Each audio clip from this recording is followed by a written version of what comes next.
Barack Obama in 2004 was totally unknown. People were saying, I don't know who this guy is. I wonder why they picked him.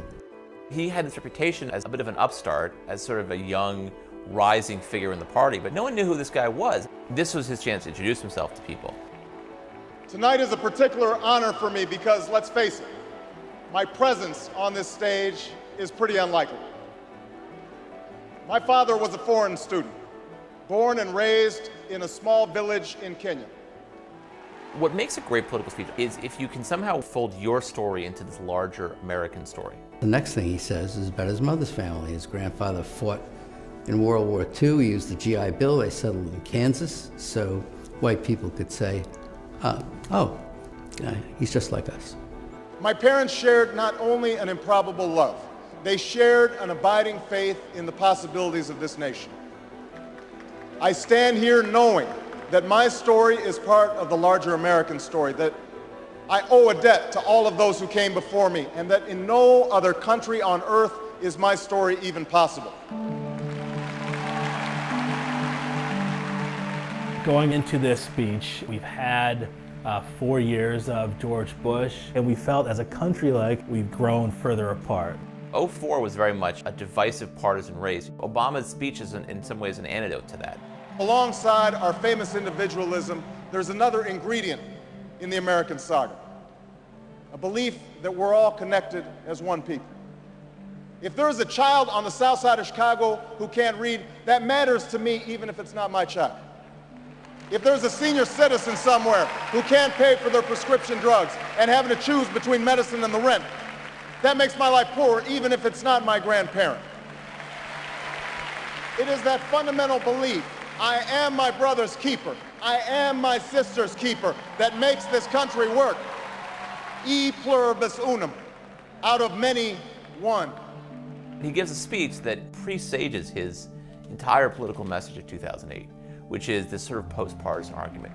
Now, even as we speak, there are those who are preparing to divide us. The spin masters, the negative ad peddlers, who embrace the politics of anything goes. Well, I say to them tonight, there is not a liberal America and a conservative America. There is the United States of America. Obama was born with two great gifts.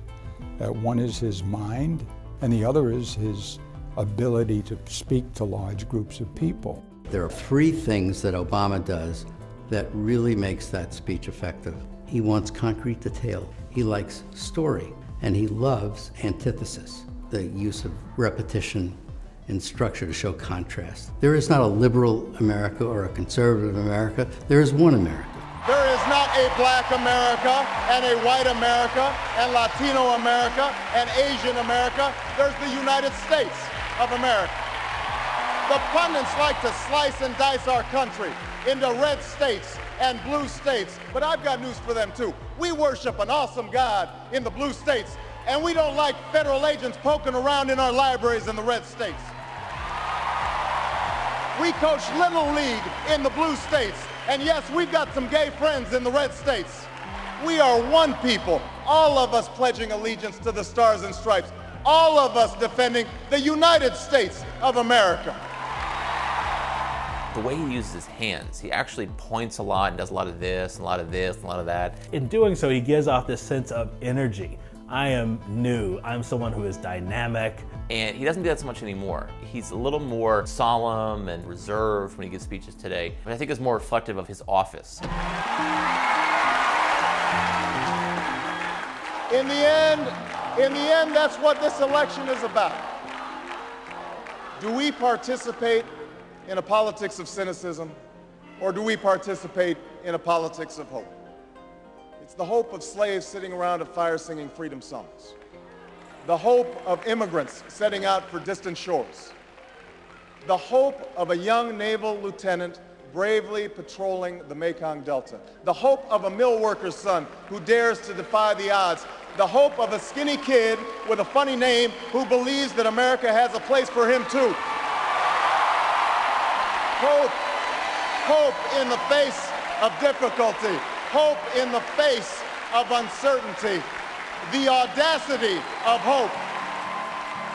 His appearance at that convention, which was the best speech of the convention, better than John Kerry's, was electrifying, and without it, he wouldn't be president. I think sincerity means a lot. There are people who, when they speak the truth as they see it, and they're very effective doing that. I believe this country will reclaim its promise, and out of this long political darkness, a brighter day will come. Thank you very much, everybody. God bless you.